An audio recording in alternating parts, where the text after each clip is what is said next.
tidak perhatian pada mereka. Jangan-jangan itu yang membuat mereka benci kepada kita. Makanya Rasulullah mengatakan, rumah ahli surga itu sekarang saja dirindukan kok oleh semua orang untuk didatangi. Jadi kalian jangan sok-sokan ngaul ahli surga.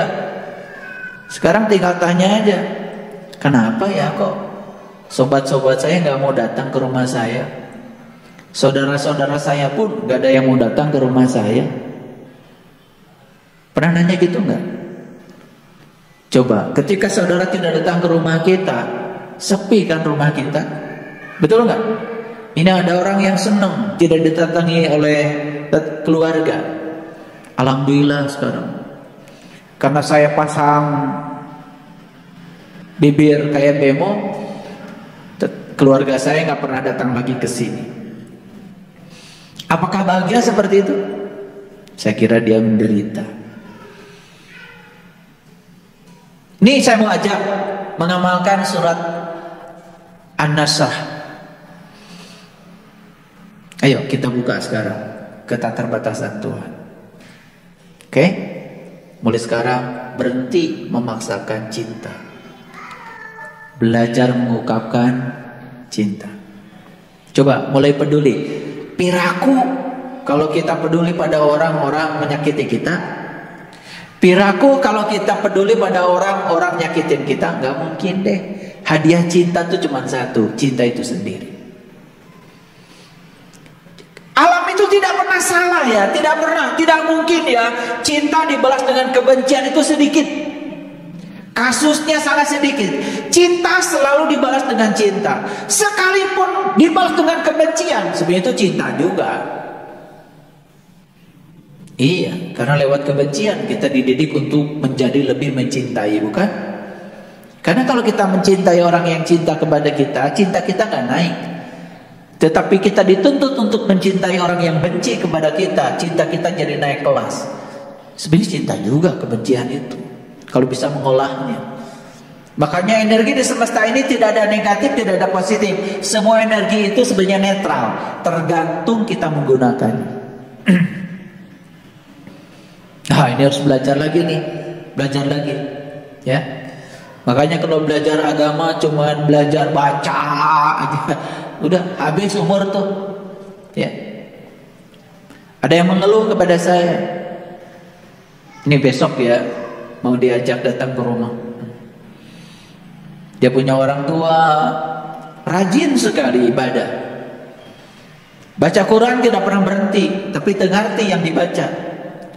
Begitu menjelang tua dia pikun, mulai bertanya, kenapa ya kok orang tua saya rajin tahajudnya, rajin sholatnya, rajin baca Qurannya, ya baca Quran yang Arabnya,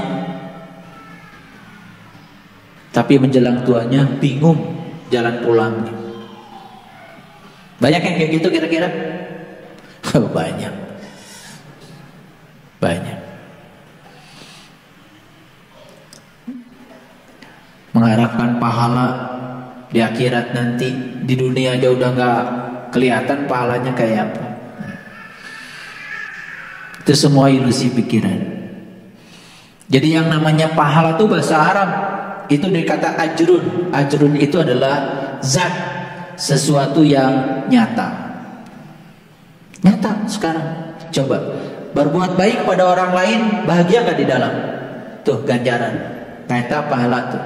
Karasa kurang ayana di dunia. Ada orang yang butuh pertolongan, kita tolong, bahagia gak di dalam? Kata pahala. Karasa kapipit ayana kurang, tidak usah menunggu nanti.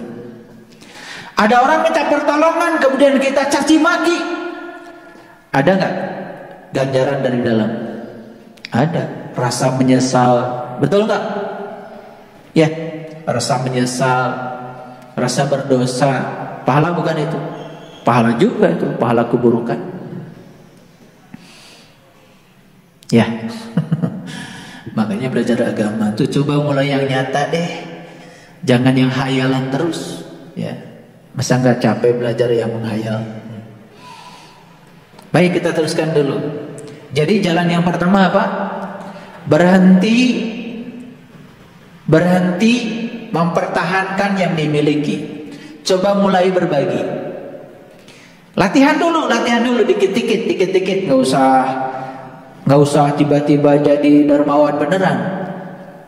Ya udahlah, jadi dermawan yang kecil-kecilan dulu. Dan itu harus dilatih.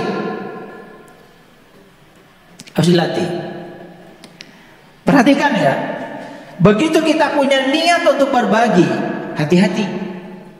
Ketika lama melakukannya, sudah direcokin tuh. Yang pertama yang merecokin kita itu adalah ego kita. Yang kedua yang merecokin kita adalah keserakahan kita. Yang ketiga yang merecokin kita adalah rasa takut kekurangan. Dan yang keempat yang merecokin kita adalah takut kehilangan. Ayo, percaya atau tidak? Jadi gini, niat mau memberi sesuatu pada orang, dilambatin dikit aja, besok aja. Nah, udah mulai menunda tuh. Nah, perhatikan. Dari sekarang sampai besok itu, yang 4 itu datang tuh.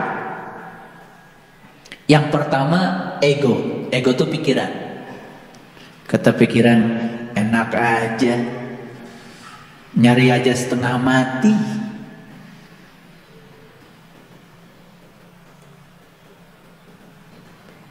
Mendingan dipakai saya. Ada deh. Cukup? Gak cukup. Datang yang kedua apa? Keserakahan. Rasa memiliki ingin lebih dari yang ada. Muncul itu. Ayo praktekkan. Ini saya bicara pengalaman. Berikutnya yang datang lagi apa? Takut kekurangan. Kalau saya berikan ini gimana saya ya? Mulai itu datang. Dan yang luar biasa itu adalah takut kehilangan yang kita miliki. 4 itu cukup nggak untuk menghentikan niat tadi? Cukup? Akhirnya besok jadi memberi. Jadi atuh terjadi.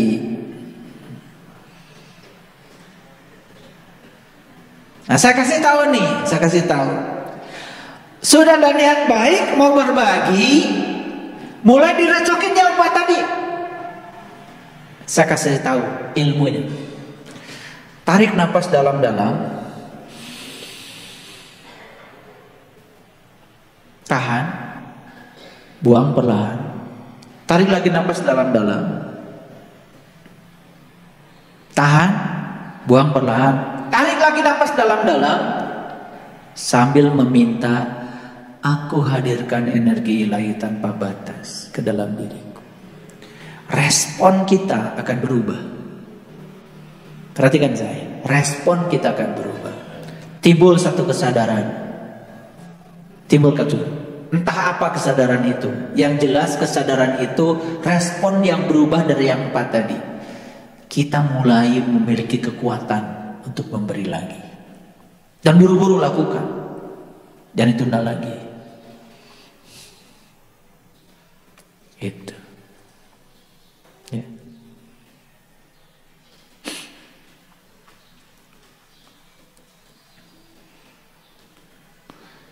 Udah niat mau ngasih 400, diutil 50.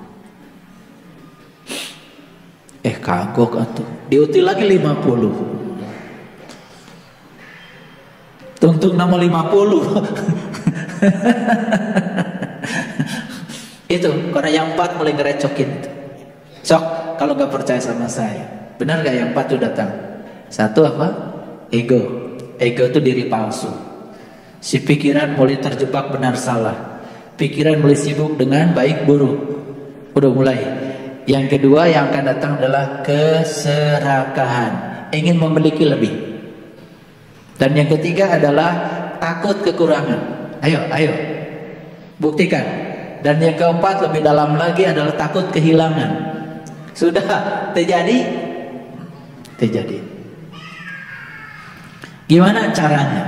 Cara melatihnya sederhana. Supaya mendapatkan kelapangan tadi itu gak cukup sebetulnya. Gak cukup ayat tadi cuman alam nashrah laka sadrak. Bukankah kami telah memberikan kelapangan padamu? Ayat itu tidak akan cukup. Tidak akan cukup menyadarkan kalian kalau saya gak buka rahasianya. Coba kalau saya bacakan tadi, bukankah kami telah melapangkan kesadaranmu? Apa yang didapat dari kajian kita hari ini? Apa? Gak dapat. Paling juga nanti sholat, oh tadi dibaca alam nasrah. Nanti kalau sholat saya mau baca alam nasrah aja. Dibaca lagi alam nasrah laka sadrak. Gak ada energinya. Tapi begitu kita sadar bahwa sesungguhnya setiap kita memberi, sesungguhnya itu adalah pemberiannya. Sadar bahwa sesungguhnya setiap memberi tidak akan membuat kita kekurangan. Sadar bahwa setiap pemberian membahagiakan yang diberi dan membahagiakan kita. Sadar bahwa sesungguhnya setiap memberi itu tanda bahwa kita yakin Allah Maha Kaya tanpa harus bertransaksi dengan beliau. Coba, lapang gak? Lapang gak? Habis sholat tuh lapang. Gimana? Ada yang nanya sama saya, kalau saya baca alam nasrahnya satu ayat saja, cukup satu ayat. Jika perlu ulang 100 kali. Boleh gak? Boleh. Karena di dalam sholat kan yang dianjurkan, yang penting baca surat. Setelah Al-Fatihah itu juga sunnah. Gimana kalau saya baca setelah Al-Fatihah alam nasrah cuman ayat pertama? Boleh. Alam nasrah laka sadrak. Alam nasrah laka sadrak. Alam nasrah laka sadrak. Cerita. Nangis ketika sholat. Kalimat pertama mungkin belum menghunjam. Kalimat kedua tambah menghunjam. Kalimat ketiga tambah menghunjam. Bukankah kami telah melapangkan untukmu kesadaranmu? Kok kamu gak sadar-sadar sih? Bukankah aku yang ada dalam dirimu adalah sumber kesadaranmu? Tapi kenapa kamu gak sadar? Bukankah aku yang ada pada dirimu adalah kesadaran murni yang aku tiupkan ke dalam dirimu? Kok kamu gak sadar? Boleh baca 1000 kali? Boleh. Coba aja. Kalau ada yang bilang, wah itu bid'ah, gak ngerti. Daripada tuntas gak dapat apa-apa. Betul? Satu, untuk melapangkan kesadaran itu apa tadi? Berbagi.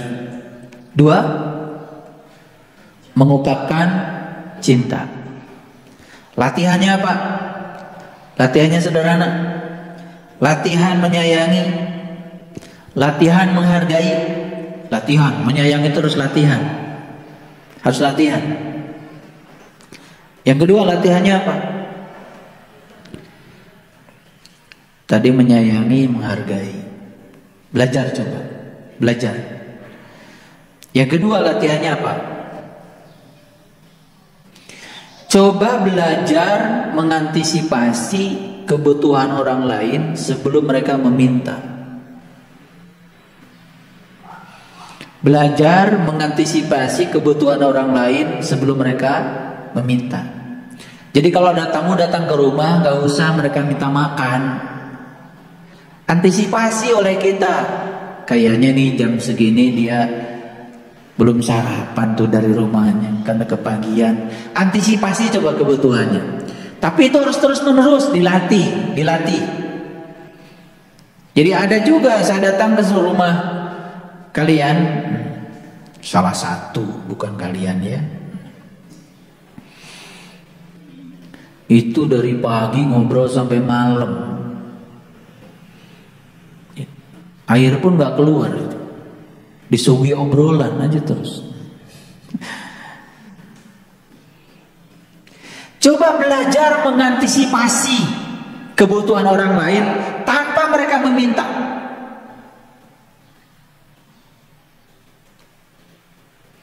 Jadi kalau orang itu mau pulang jangan ditanya gaduh ongkos teu, jangan. Rek mere mah mere we. Dan nanti kalau ditanya punya ongkos apa tidak, jangan-jangan dia cuman sebetulnya nggak punya ongkos, cuman gak enak mau ngomong gak punya. Bisa jadi ada orang begitu. Nanti nyesel ketika ketemu di jalan, kita naik mobil dia lagi jalan, aduh tadi kenapa ditanya. Begitu dia lagi jalan udah jauh, kita turun dari rumah pakai mobil, duh dia baru sampai sini ternyata nggak punya ongkos. Nyesel nggak pasti? Itu akan disiksa perasaan kita dari dalam. Aduh, nah ditanya. Kan ada orang yang punya yang berperasaan seperti itu. Di bumi gak ada beas itu, jangan. Rek mere beas mah mere we. Ngerti kan? Jadi kalau mau ngasih mobil sama saya nggak usah tanya. Kalian mau ngasih mobil aja nanya dulu sama saya. Mobil ayah guru apa ya? Gak usah. Kalau mau nanya yang belum punya merek apa, boleh. Jadi kalau mau ngasih jangan pakai nanya, gak usah. Ngasih aja. Jadi kalau mau ngasih sarapan pagi gak usah ditanya atau sarapan tacan, gak usah. Siapkan aja sarapan. Demi singgah sarapan kupat tahu ge sok di suguhan langkung rawas mah. Ada cool deh, nggak apa-apa tuh kan kebahagiaan. Itu, inilah saya kasih tahu lah, jangan banyak basa-basi kalau ingin berbagi. Ya, banyak basa-basi itu ujungnya jadi basi. Nah, kalau hati sudah mengatakan bantu, ada dorongan dari dalam, jangan dilarang. Itu pasti keberkahan itu.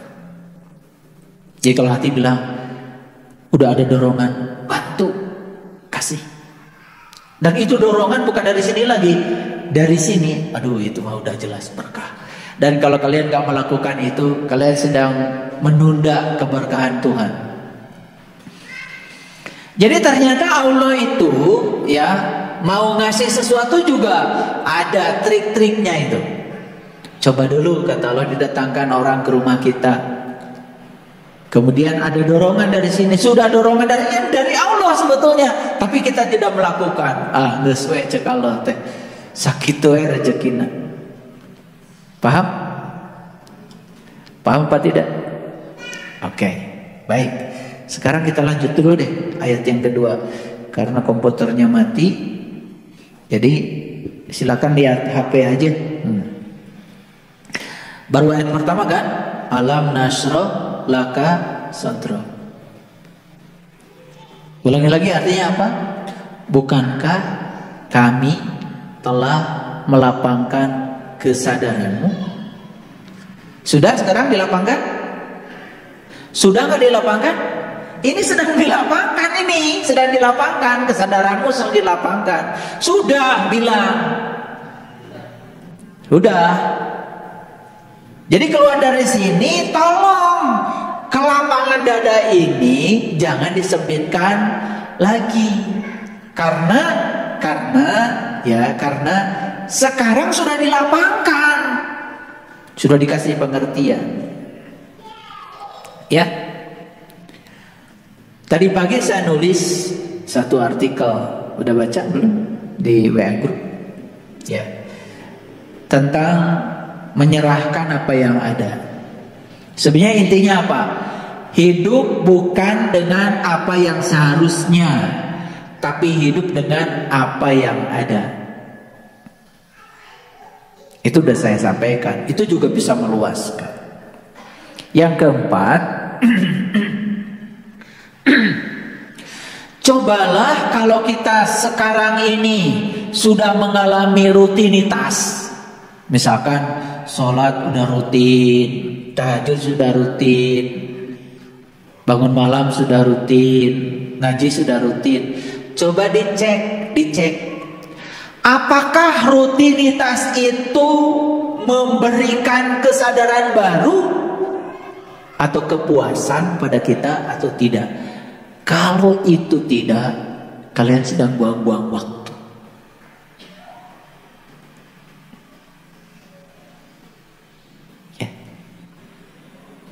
Kita harus latihan ya. Akhirnya sekarang ini kan kita dijebak oleh pikiran kita. Pokoknya zuhur 4 rakaat, asar 4 rakaat, gitu. Rakaat mana yang membuat kita jadi sadar kita pun nggak tahu. Karena yang dibaca juga nggak sadar kan, betul? Mulai dari takbir sampai salam itu nggak sadar. Pokoknya alhamdulillah terus beres sholat. Nah kalau itu terjadi, tolong diperiksa. Kalau itu terjadi sebetulnya kita sedang buang-buang waktu. Cobalah, saya bukan ngajarkan ini ya. Cobalah sesekali sholat itu tidak usah cepat-cepat, gitu, dinikmati, ya. Walaupun mungkin dari 4 rakaat itu sholat duhur yang dinikmati 1 rakaat itu lebih bagus dari 4-4-nya tidak dinikmati. Dinikmati mulai baca takbirnya dinikmati, akbarnya Allah tuh karasa. Waktu baca doa iftitah itu terasa. Inni wajjahtu wajhiya lillati, karasa. Menghadapkan wajah batin kepada Allahnya itu terasa. Syukur-syukur kalau udah bisa. Bukan terasa lagi nyata. Wajah Allah nanti ayah payunan. Keren itu. Waktu bilang inna sholati wa nusuki wa mahyaya wa mamati lillahi rabbil alamin la syarikalah wa bizalika umirtu wa bizalika umirtu wa bizalika umirtu wa ana awwalul muslimin. Bergetar tuh seluruh sel dalam tubuh. Bagaimana kalau tidak 1 rakaat, saya hanya ingin fokus saja di doa iftitah, itu bagus daripada tidak sama sekali. Rek domen teh doa iftitah nawe. Allahu akbar. Allahu akbar kabira. Walhamdulillahi katsira. Wa subhanallahi bukratan wa asila.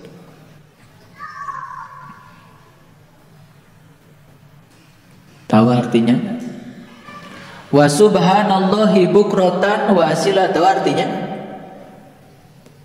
Eta sakitu dibaca malpoe. Dan aku akan sucikan engkau ya Allah pagi dan petang. Aku akan sucikan engkau ya Allah pagi dan petang. Tanya pada dirimu, apakah engkau sudah mensucikan Allah pagi dan petang?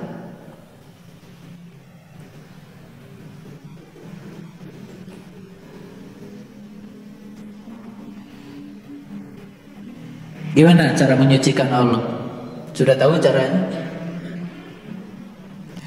Allah itu tak perlu disucikan, dia udah maha suci. Yang perlu disucikan itu adalah dirimu, jiwa-jiwa yang ada dalam dirimu. Gimana cara menyucikannya? Tenggelamkan jiwamu itu yang namanya nur insan itu pada Nurullah dan Nur Muhammad. Makanya harus tahu cara meniti ke dalam diri, minimal pagi dan petang. Jadi tidak mungkin piring bisa disucikan kalau tidak ditenggelamkan dalam air. Moal bersih lamun teu dikucuburkeun kana cairan. Jiwa kita tidak akan bersih kalau tidak ditenggelamkan dalam lautan cahaya. Sudah bisa belum? Ya, yang sudah bisa teruskan. Yang belum bisa buru-buru diajar. Makanya waktu bilang wa subhanallahi bukratan wa asila, bisa nangis. Apa yang sudah kita lakukan pagi, apa yang kita sudah lakukan petang, ketika dia menampakkan diri bertajalli di puncak kesadaran kita, masih teringat.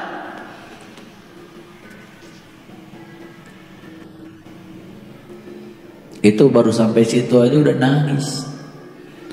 Baru Allahu akbar kabira walhamdulillahi katsira wa subhanallahi bukratan wa asila. Aduh, itu aja udah berat. Apalagi kalimat berikutnya, inni wajjahtu wajhiya lilladzi fataras samawati wal ardh hanifa wa ma ana minal musyrikin. Aduh, itu pengakuan yang luar biasa. Sesungguhnya aku bukan orang-orang yang musyrik lagi ya Allah. Aku tidak menduakan Engkau lagi ya Allah.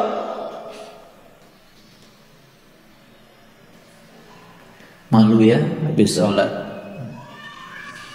masih mencemaskan rezeki, masih mengkhawatirkan hari esok, masih takut kekurangan. Padahal baru aja bilang, wa ma ana minal musyrikin, abdi masanes jalmi musyrik deui ya Allah. Tidak menduakan Engkau, tidak selingkuh lagi kepadamu. Hanya Engkau tujuanku ya Allah. Hanya Engkau, aku yakin kehadiranmu sudah cukup bagiku. Tapi masih ragu-ragu. Kacau sholatnya kayak gitu. Tambah lagi, lebih kacau lagi. Bilangnya inna sholati wa nusuki wa mahyaya wa mamati lillahi rabbil alamin la syarikalah wa bidzalika umirtu. Kenceng banget. Aku siap menerima apapun perintahmu ya Allah.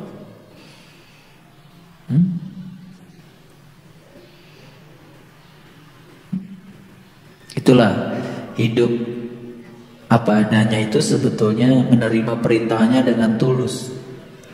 Hidup dengan apa yang seharusnya itu sebenarnya kita sedang melawan perintahnya. Kudu nabi lain gitu. Itu melawan. Ya. Nah, para sahabat, mumpung masih sehat, coba aktif.